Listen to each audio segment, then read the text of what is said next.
नमस्कार। News front के show between the lines में आपका स्वागत है। आज भी अगर दुनिया में कोई सबसे महत्वपूर्ण खबर है तो वो पेंडेमिक से जुड़ी हुई ही है। अभी गया नहीं संकट, और इसीलिए पूरे दुनिया में बड़ी महत्वपूर्ण जो बातें हैं, बड़ी जो ख़ास बातें हैं, वो इसी के इर्द गिर्द हैं। हाल ही में क्या, आज ही अभी कुछ घंटे पहले एक खबर भारत के संक्रमितों और मौतों के आंकड़ों पर आई, खास तौर पर मौतों के आंकड़ों को लेकर। ऐसी एक खबर मई के आखिरी हफ्ते में आई थी। एक सर्वेक्षण आया था और वो शोध सर्वेक्षण बड़ा तहलकेदार था, बड़ा तहलका मचाने वाला सर्वेक्षण था। वो इकोनॉमिस्ट ने दिया था, जिसमें कि ये बात उसने कही थी कि जो भी आंकड़े सरकारी तौर पर बताए जा रहे हैं, वास्तविक आंकड़े उनके 9 गुना करीब हैं। न्यूज़ फ्रंट ने एक उस पर प्रोग्राम बनाया था। वो हम इस प्रोग्राम के आखिर में जो लिंक है उसका वो देंगे कि उस वक्त क्या बात कही गई थी। उसको दोहराना यहाँ पर वो ठीक नहीं होगा। तो अभी हाल में नहीं, जो आज ही एक नया सर्वेक्षण आया, वो उससे भी ज़्यादा महत्वपूर्ण है। और वो महत्वपूर्ण इस लिहाज से है कि जो संस्था है, अमेरिकी संस्था सेंटर फॉर ग्लोबल डेवलपमेंट, उनके लिए 3 बड़े लेखकों ने, बड़े विद्वानों ने वो रिपोर्ट तैयार की। और वो रिपोर्ट जो तैयार की, उसमें जो 3 विद्वान हैं, एक विद्वान तो उसमें बड़े महत्वपूर्ण अपने लिए इसलिए हैं कि वो अपने आर्थिक सलाहकार थे भारत सरकार के, अरविंद सुब्रमणियन। और दूसरे हार्वर्ड यूनिवर्सिटी के अभिषेक आनंद, वो उसमें शामिल हैं। और तीसरे जो ये सेंटर है, सेंटर फॉर ग्लोबल डेवलपमेंट, इसके हैं जस्टिन सेंडेफर। तो इन तीनों लोगों ने मिलकर वो रिपोर्ट तैयार की। और उस रिपोर्ट का लब्बो-लुआब ये है कि भारत में मौतों का वास्तविक आंकड़ा वो लगभग 40 लाख निकल कर आया। 40 लाख का ज़रा कुछ अनुमान ऐसे करें कि जो हमारा सरकारी आंकड़ा है वो इस वक्त करीब 4,15,000 करीब है। बड़ी जो दर्ज कराने की बात यहाँ पर है कि ये जो रिपोर्ट आई है, ये जून के आखिरी हफ्ते तक की है। 21 जून तक का इसमें हिसाब किताब है। और इन तीनों विद्वानों ने जो अपना मॉड्यूल तैयार किया, जो मॉडल तैयार किया, उन 3 तरीकों से सर्वेक्षण किया उन्होंने। पहला तरीका तो उन्होंने ये निकाला, अलबत्ता वो तरीका सीधा वो कोई कोरोना से होने वाली मौतों के आंकड़े से संबंधित नहीं है। वो जो दूसरी सूचनाएं होती हैं, दूसरे जो रिकॉर्ड होते हैं, तो पहला तरीका उसमें वो उन्होंने इस्तेमाल किया कि 7 राज्यों के जो आंकड़े इकट्ठे किए जाते हैं, उन जो रजिस्ट्रेशंस होते हैं, ख़ासतौर पर जो मौतों के रजिस्ट्रेशंस होते हैं, उनको उन्होंने शामिल किया। जाहिर है कि उनमें सारे जो कारण हैं मौतों के, वो सारे शामिल हैं। और उसका आधार ये उन्होंने हिसाब लगाया, आधार ये बनाया कि एक्सेस डेथ कितनी हुई इस ड्यूरेशन में, इस दौरान, पेंडेमिक के दौरान। और ये हिसाब लगाया उन्होंने कि जो हर साल औसतन जितनी मौतें होती थीं, उन मौतों से 34 लाख मौतें ज़्यादा हुई। तो मोटे तौर पर यह एक अनुमान लगाया जा सकता है कि इन मौतों के पीछे कारण वो पेंडेमिक रहा। वो बाद में इसका हिसाब किताब लगता रहेगा, उसमें कितनी चीज़ें और ऐड हो सकती हैं, कितनी कम हो सकती हैं। लेकिन उनके सर्वेक्षण का जो आंकड़ा है वो 34 लाख एक्सेस डेथ्स, एक्सेस मौतें उनका है।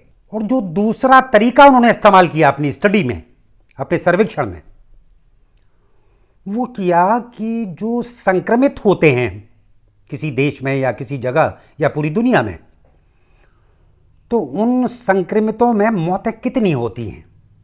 तो एक मोटे तौर पर अंतर्राष्ट्रीय पैमाना है।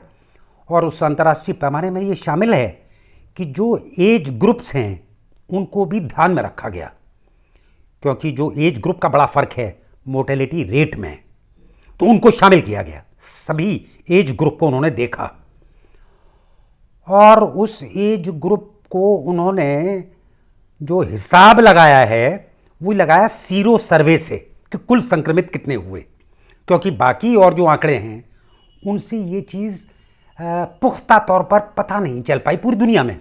ये सिर्फ अपने देश की बात नहीं, लगभग सभी देशों में।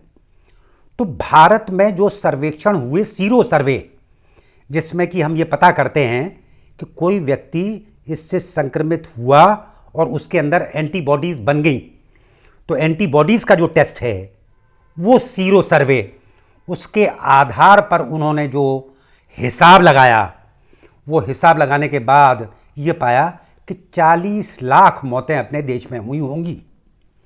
अपने देश में 40 लाख मौतों का अनुमान वो उस आधार पर निकला। और जो तीसरा तरीका उन्होंने इस्तेमाल किया कि अपने देश में नियमित रूप से जो कंज्यूमर पिरामिड हाउस होल्ड सर्वे होता है, उसकी जो सूचनाएं हैं, उसके जो डेटा हैं, उस डेटा का इस्तेमाल किया। उस डेटा की खास चीज़ ये है कि जब वो डेटा कलेक्ट होता है, जब वो सरकारी तौर पर वो जमा किया जाता है, तो उसमें एक बात पूछी जाती है कि पिछले 4 महीने में आपके यहाँ कोई मृत्यु तो नहीं हुई। तो वो एक बड़ा आधार था एक अंदाज़ा करने के लिए। अभी सेंसस अपने यहाँ हुआ नहीं और आमतौर पर हर साल इस तरह की कोई व्यवस्था बनती नहीं है।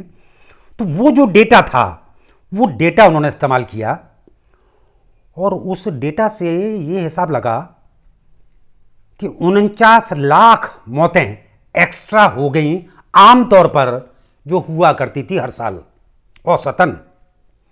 तो ये 49 लाख एक्स्ट्रा डेथ्स यानी अतिरिक्त मौतें, और पहले जो हिसाब लगाया उन्होंने 34 लाख मौतें, और दूसरे मॉडल में जो लगाया 40 लाख मौतें। तो इनका तीनों का जो मध्यमान निकाला और उससे ये निकाला कि भाई अनुमान क्या बैठता है, तो वो 40 लाख मौतों का हिसाब बैठा और उस पर उन्होंने रिपोर्ट दे दी।